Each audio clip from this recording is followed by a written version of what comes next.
Hi, I'm Tom, and this is my 31 horror films countdown to Halloween part 2. So we'll start off with film 4. On the 4th of October I watched The Phantom Carriage, a silent film from 1921. It's a traditional morality tale, a lot like A Christmas Carol or It's a Wonderful Life. A spirit shows someone their life and shows them what a terrible person they've been, and then finally gives them a chance to make up for their horrible life and redeem themselves.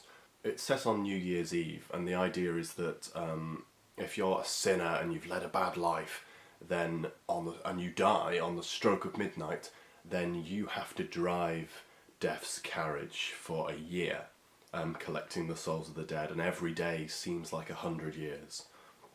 So it's quite a horrible punishment. The special effects are fantastic, considering this is obviously before, computers and things. They had to just do it with the raw film reel. It's really quite impressive and quite spooky. Number 5, Zombie Flesh Eaters. Absolute classic zombie film from Lucio Fulci. Is really, really good. I had it on DVD and it was okay quality, but I've upgraded now to the Arrow Blu-ray, and it looks fantastic. Lots of physical special effects in this.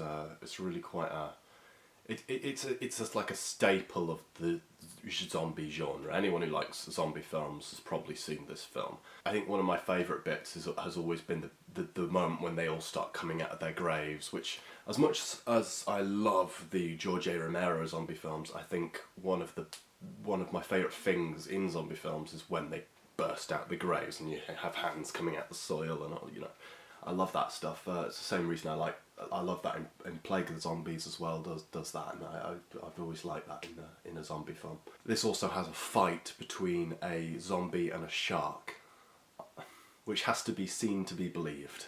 Number 6, The Autopsy of Jane Doe. This is really quite an interesting film. I didn't really know what to expect from this one because I think it came out in 2016, and I heard mixed reviews from it, really. People saying that it started off really well, but then the second half was just ridiculous. It's true to say that I think the first half is maybe better, and then the second half goes completely crazy. But I loved it. I thought it was really good, and I think it's the scariest film I've watched so far this month. Primarily it's two characters, a father and son, who run a morgue together. His body arrives late at night and they have to perform an autopsy that night. And as soon as they start finding things about the body, unusual things. It's one of those ones, it's best not to say too much because probably you don't want to spoil it, but it's mainly set in one location and it's quite creepy. I would definitely recommend it to horror fans. It's really good. Number 7, From Beyond. I wanted to watch this film because I love Reanimator, and this is by the same director and a lot of the same cast, and it's another H.P. Lovecraft adaptation. The third eye, the pineal gland, somehow accessing it through vibrations from this machine, and suddenly they have an extra sense which allows them to see these creatures that have always been there all around us that we just can't see, which is a great idea. It's like a really spooky idea. At no point does this film try to be in any way realistic. Like it's not trying to look like real life at all. I mean, the house that they go to is number 666 on Benevolent Street. Incredibly gross. There's loads of, and it's all practical effects, 80s prosthetics, lots of slimy body horror. Amazing that they made all of that, but it really is gross.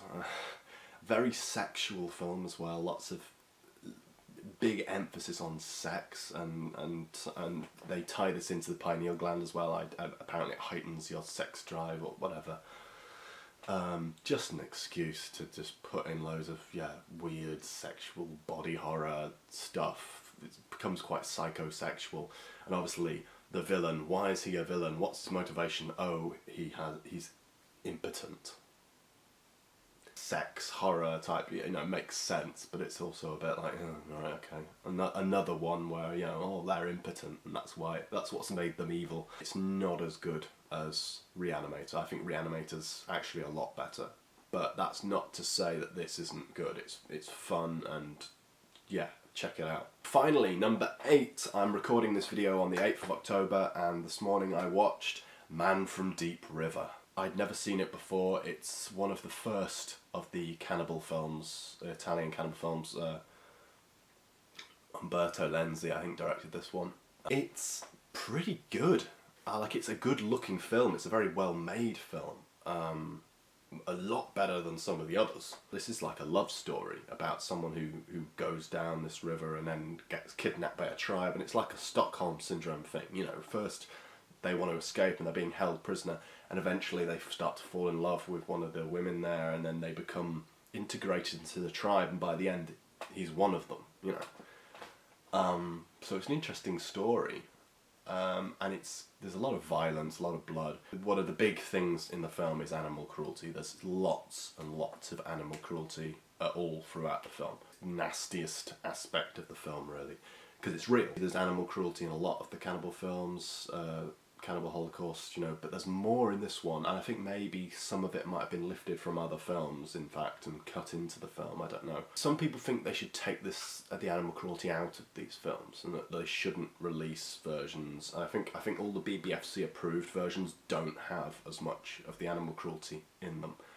I actually disagree, because I sort of think, as long as people aren't making films like this anymore, and we make sure that people don't abuse animals in films in the future, there's no point in pretending these films didn't happen. You know, they did. It's happened, it exists, so we might as well watch it. And if you're going to watch a cannibal film or a really horrific film, you might as well watch the uncut version, otherwise what's the point, you know? So it's an extreme film just for that reason. That is it for now. See you next time for part 3 of my horror movie rundown to Halloween. Goodbye.